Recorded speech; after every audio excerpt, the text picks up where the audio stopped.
নমস্কার বন্ধুরা, আর জি কুকিং চ্যানেলে আপনাদের সবাইকে স্বাগত। আজকে নিয়ে হাজির হয়ে গেলাম একটা ভেন্ডির রেসিপি নিয়ে, শুকনো শুকনো ঝাল ঝাল ভেন্ডির রেসিপি নিয়ে, যেটা দিয়ে রুটি পরোটা খেতে অসাধারণ লাগে। এরকম ভেন্ডির রেসিপি থাকলে দুটো রুটি আপনি বেশিই খেয়ে ফেলবেন। এখানে আমি 250 গ্রাম ভেন্ডি খুব ভালো করে ধুয়ে একটু বড় বড় করে কেটে নিয়েছি। যেভাবে আমরা ভেন্ডি কাটি তার চেয়ে একটু বড় করে আমি কেটে নিয়েছি ভেন্ডিগুলোকে। উনুনে কড়াই বসিয়ে দিয়ে দেব 2 চামচ পরিমাণে তেল। তেলটা গরম করে আমি এখানে ভেন্ডিগুলোকে দিয়ে দিলাম। তেলের মধ্যে ভেন্ডিগুলোকে একটু নাড়াচাড়া করে দেব। ভেন্ডিগুলোকে নাড়াচাড়া করে দিয়ে এখানে দিয়ে দেব সামান্য একটু হলুদ আর সামান্য একটু লবণ। এই হলুদটা দিয়ে ভেন্ডিটা ভাজলে ভেন্ডির সবুজ কালারটা ঠিক থাকবে। হলুদ না দিলে ভেন্ডিটা কালো কালো হয়ে যেত। লবণ হলুদটাকে দিয়ে ভেন্ডিটাকে খুব ভালো করে মিশিয়ে নিয়েছি। এখন ভেন্ডিগুলোকে নাড়তে নাড়তে একটু ভেজে নেব। ভেন্ডিগুলোর কালার চেঞ্জ হয়ে গেছে, ভেন্ডিগুলো ভাজা হয়ে গেছে। ভেন্ডিগুলোকে আমি এখন উঠিয়ে নেব।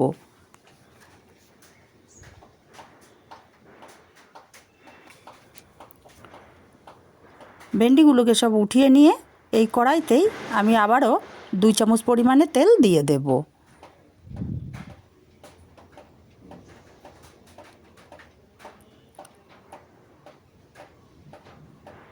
তেলটাকে গরম করে নিয়ে এখানে দিয়ে দেব অল্প একটু কালো জিরে, আর দিয়ে দেব একটা বড় সাইজের পেঁয়াজ আমি টুকরো টুকরো করে কেটে রেখেছিলাম ডুমো ডুমো করে। পেঁয়াজটাকে হালকা ভেজে নেব, পেঁয়াজের পাপড়িগুলো খুলে যাওয়া পর্যন্ত।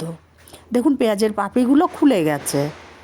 এখন আমি পেঁয়াজটাকে নাড়াচাড়া করে এর মধ্যে দিয়ে দেব আলু। আমি একটা বড় সাইজের আলু ছোট ছোট টুকরো করে কেটে রেখেছিলাম। আলুটাকে পেঁয়াজের সাথে ভালো করে নাড়াচাড়া করে নেব। ভালো করে নাড়াচাড়া করে নিয়ে আমি ঢাকা দিয়ে রান্না করব 1 মিনিট মতো। 1 মিনিট পর ঢাকাটা খুলে নিলাম।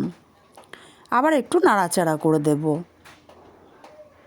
নাড়াচাড়া করে এখানে আমি দিয়ে দেব একটা টমেটো কুচি। আমি বড় সাইজের টমেটো একটা ছোট ছোট টুকরো করে কেটে নিয়েছিলাম। টমেটো কুচিটাকেও দিয়ে একটু ভালো করে নাড়াচাড়া করে আমি আবারও 1 মিনিট ঢাকা দিয়ে রান্না করব। 1 মিনিট পর ঢাকাটা খুলে নিলাম। আবারও নাড়াচাড়া করে দেব। এবার এখানে দিয়ে দেব স্বাদ মতো লবণ, 1/2 চামচ হলুদ গুঁড়ো, 1/2 চামচ দেব ধনে গুঁড়ো, 1/2 চামচ দেব জিরে গুঁড়ো, আর 1/2 চামচ দেব লঙ্কার গুঁড়ো। ঝালটা যে যার স্বাদ অনুযায়ী দেবেন। মশলার সাথে আলু পেঁয়াজটাকে আমি 2 মিনিট মতো কষিয়ে নেব। আলুটাকে কষিয়ে নিয়েছি। এবার এখানে দিয়ে দেব ভেজে রাখা ভেন্ডিগুলোকেও আমি আলুর সঙ্গে আরও 2 মিনিট কষিয়ে নেব। আর এই রান্নাটাতে জল ব্যবহার হবে না, খেতে কিন্তু দারুণ টেস্ট হয়। নাড়াচাড়া করে আমি আবারও ঢাকা দিয়ে দেব মিনিট খানিকের জন্য। যেহেতু জল ব্যবহার হবে না তাই বারবার ঢাকা দিয়ে দিয়ে রান্না করতে হবে, কিন্তু বেশিক্ষণ ঢাকা দিয়ে রাখা যাবে না, তাহলে কড়ার নিচে পুড়ে যাবে, আর পুড়ে গেলে তরকারিটা খেতে ভালো লাগবে না। নাড়াচাড়া করে নিয়েছি। দেখুন আলুটা কিন্তু আমার অনেকটাই সেদ্ধ হয়ে গেছে। এখানে দিয়ে দেব 1 চামচ চিনি। চিনিটাকে দিয়ে আমি আবারও একটু নাড়াচাড়া করে মিশিয়ে নেব।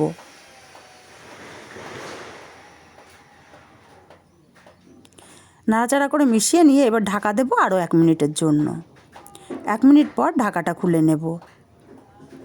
নিয়ে ভালো করে নাড়াচাড়া করে রান্না করে নিতে হবে। আমি 2 মিনিট রান্না করে নিয়েছি।